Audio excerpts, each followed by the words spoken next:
Good evening. तो देखिए हम पढ़ रहे थे एसेसरी डाइजेस्टिव सिस्टम, उसके अंदर अपनी बात हो चुकी थी लीवर की और पैंक्रियाज की। थर्ड अपना ऑर्गन आता है यहाँ पे क्या, स्प्लीन। ठीक है, तो स्प्लीन की बात हम यहाँ पे करेंगे।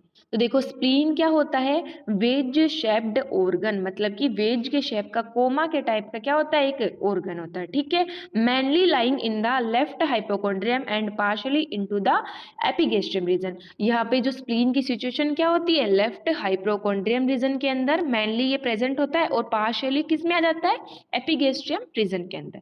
ठीक है, नेक्स्ट देखिए, largest single mass of lymphatic tissue in the body, मतलब ये क्या होती है, स्प्लीन अपने बॉडी के अंदर largest single mass of the lymphatic tissue, मतलब इसके अंदर बहुत सारे लिम्फेटिक टिश्यू का क्या होता है, एक मास होता है। ठीक है, और बॉडी के अंदर जितने भी लिम्फेटिक टिश्यू के मास हैं उनमें से ये क्या होता है, सबसे बड़ा होता है। ठीक है, next, the spleen is dark purple in the colour and soft highly vascular, मतलब स्प्लीन जो है उसका कलर कैसा होता है, डार्क पर्पल कलर, और कैसी होती है, सॉफ्ट होती है। ठीक है, और हाईली वेस्कुलर, मतलब कि यहाँ पे ब्लड वेसल्स जो है वो बहुत ज्यादा होंगी और इसके ब्लड सप्लाई है वो भी रिच होगी। ठीक है, नेक्स्ट अपन इसकी बात करें साइज की। देखिए यहाँ पे इनको छोड़ करके मैं आपको एक इजी वे में बताती हूँ। तो अपन को क्या याद करना है, ट्रिक है, ट्रिक समझ लो आप, है ना।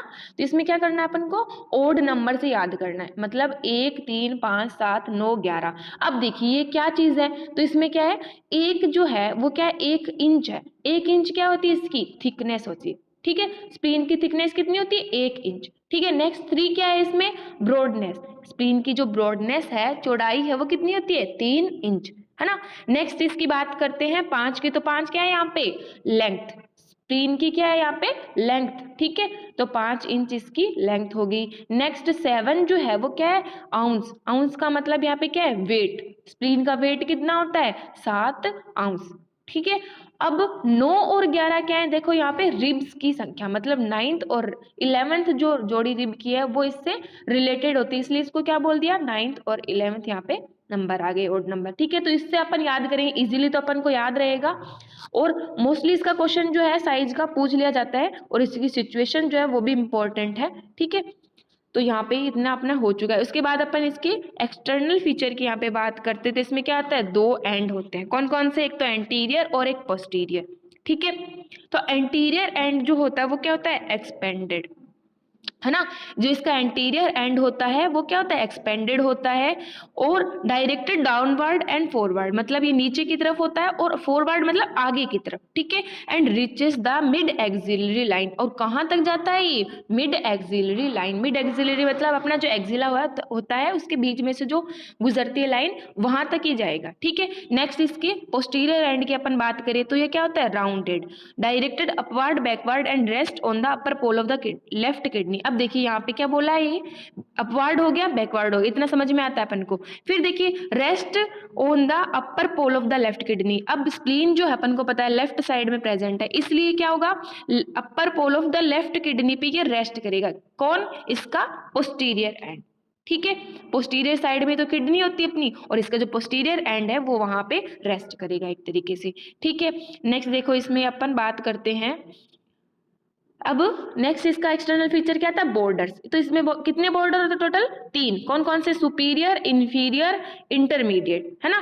3 यहाँ पे टोटल इसके बॉर्डर हो गए। तो बॉर्डर क्या होगा, प्रेजेंट एंटीरियर, मतलब इसके जो एंटीरियर एंड था वहां पे ये जो सुपीरियर बॉर्डर है वो क्या करेगा, एक नोच प्रेजेंट है। ठीक है, इंफीरियर बॉर्डर क्या होता है, राउंडेड, और इंटरमीडिएट बॉर्डर जो है rounded and directed to the right, right side में क्या होगा, प्रोजेक्टेड। अब देखिए इतना ना बॉर्डर का अपन को ज्यादा नोट लेने की जरूरत नहीं है, बस अपन को इतना पता होना चाहिए इसके अंदर बॉर्डर। बाकी इसके अंदर तो ये देखो सिलेबस की अपन पॉइंट ऑफ व्यू से देखें तो सिलेबस के अंदर तो है ना वैसे दे ही नहीं रखा है इसका पूरा वर्णन, बाकी इसमें तो थोड़ा एक्स्ट्रा ही बताया हुआ है, तो अलग से अपन अगर पढ़ना चाहे तो पढ़ सकते हैं, ऐसी कोई बात नहीं है। फिर देखिए यहाँ पे अपन नेक्स्ट बात करें तो यहाँ पे क्या आते हैं, 2 सर्फ, कौन कौन सी, एक तो डायफ्रामेटिक सरफेस और एक विसरल। डायफ्रामेटिक मतलब जो डायफ्राम की तरफ ऊपर की तरफ जो होगी वो, और एक विसरल यानी अंदर वाली जो सरफेस होती है। तो डायफ्रामेटिक सरफेस क्या होती है, कॉन्वेक्स एंड स्मूथ, और जो विसरल सरफेस होती है वो क्या होती है, कॉन्वेक्स एंड इररेगुलर, है ना। कॉन्वेक्स होती है और इरेगुलर होती है। फिर विसरल जो सरफेस है उस पे क्या होते हैं, इंप्रेशन प्रेजेंट होती है। 5 टोटल इंप्रेशन होते हैं, कौन कौन से, गैस्ट्रिक इंप्रेशन और renal impression, colic impression, pancreatic impression और एक हाइलम प्रेजेंट होता है। अब देखिए यहाँ पे इंप्रेशन का मतलब क्या है, देखिए ना, जहाँ मतलब जो जो ऑर्गन्स जो हैं वो अपने स्प्लीन से रिलेटेड होंगे, वहाँ वहाँ उनकी एक तरीके से ना निशान हो गए, ये मान लो आप, तो गड्ढे प्रेजेंट हैं, ठीक है, ये मान सकते हैं अपन।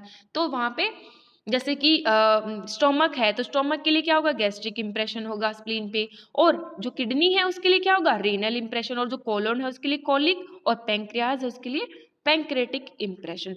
एक देखो हाइलम होता है जहाँ से आर्टरी और जो वेन्स है वो इमर्ज करती है और इंटर करती है, ठीक है। तो ये यहाँ पे अपन ने बता दिया। उसके बाद में देखो अपन डायग्राम के थ्रू इसको समझे तो ये जो है गैस्ट्रिक इंप्रेशन मतलब कि स्टोमक एरिया यहाँ पे दिया है, एक ही बात है, स्टोमक एरिया बोल दो या फिर गैस्ट्रिक इंप्रेशन बोल दो। फिर नेक्स्ट जो है रिनल एरिया या फिर रिनल इंप्रेशन, यहाँ पे अपनी किडनी होती है, लेफ्ट किडनी, ठीक है। और यहाँ पे क्या आ जाएगा, कोलिक एरिया, ठीक है। और यहाँ पे देखो, यहाँ पे हाइलम बताया नहीं, बाकी यहाँ पे क्या आता है, हाइलम, क्योंकि यहाँ पे क्या हो रही है, देखो स्प्लेनिक आर्टरी और स्प्लेनिक वेन जो है वो एंटर कर रही है, ठीक है। तो ये अपनी बात हो गई। उसके बाद में देखिए अपन नेक्स्ट, हाँ, इसकी अपन आर्टेरियल सप्लाई की बात करते हैं। तो आर्टेरियल सप्लाई जो होती है वो क्या होती है, स्प्लेनिक आर्टरी, ठीक है। और वेन जो है वो भी अपनी आर्टरी के नाम पे आएगी, क्या, स्प्लेनिक वेन, ठीक है।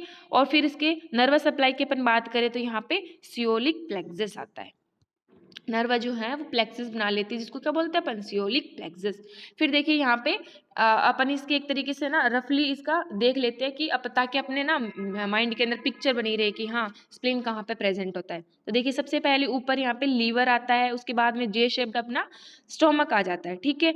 और यहाँ पे क्या आता है, स्प्लीन आती है, देखो यहाँ पे स्प्लीन आती है कहाँ पे, जब पैंक्रियाज जो है, अपन ने अभी भी पढ़ा था कि टेल ऑफ पैंक्रियाज जो है वहाँ पे खत्म होते हैं, यहाँ से स्प्लीन स्टार्ट होता है। इसके नीचे लेफ्ट किडनी प्रेजेंट होगी, ठीक है, और इधर अपनी सी शेप्ड ड्यूडेनम आ जाती है, ठीक है। और अपन ने स्प्लीन की जो सिचुएशन बताई वो क्या बताइए, थोड़ा सा तो एपिगेस्ट्रियम रीजन में, और मोस्टली किस में बताई अपन ने, लेफ्ट हाइपोकॉन्ड्रियम के अंदर।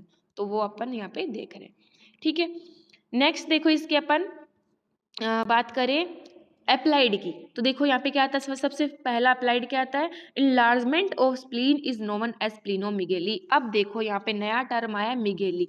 मिगेली जहाँ कहीं भी लगे ना जिस ऑर्गन के पीछे, उसका मतलब क्या होता है, उसकी इनलार्जमेंट मतलब अतिवृद्धि हो रही है, ठीक है, उसको अपन क्या बोलेंगे, मिगेली, ठीक है। तो यहाँ पे क्या हो रही है, स्प्लीन का इनलार्जमेंट, तो इसको क्या बोल दिया, स्प्लीनोमिगेली, ठीक है। अब स्प्लीनोमिगेली होगी, इसका मतलब क्या होगा, स्प्लीन जो है वो बढ़ेगी। अब कहाँ बढ़ेगी, तो देखो it then project toward the right iliac fossa in the direction of the axis of 10th rib, मतलब ये क्या करेगी, राइट इलियक फोसा की तरफ बढ़ेगी, ठीक है। और 10th रिब जो है उसके डायरेक्शन में, नीचे की तरफ, ठीक है। तो राइट इलियक फोसा अपन ने नीचे पढ़ा है ना, तो यहाँ पे सॉरी राइट इलियक फोसा की ये बात कर रहा है, तो राइट साइड में आएगा वो, है ना।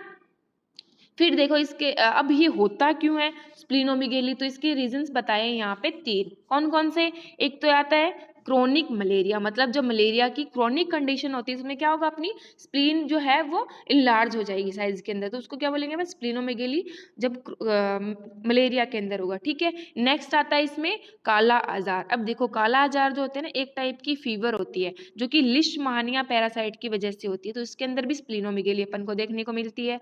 फिर थर्ड आता है इसमें ल्यूकेमिया, मतलब कि ब्लड कैंसर, तो वहां पे भी क्या देखने को मिलता है, स्प्लीनोमेगेली, है ना। और आयुर्वेद पोर्शन की अपन बात करें तो आयुर्वेद में बताया है गर्भस्थ यकृत प्लीहाणु शोणित, जो मतलब गर्भ के अंदर जो यकृत और प्लीहा जो है वो किससे बनते हैं, शोणित जो मतलब रक्त से बनते हैं, ठीक है।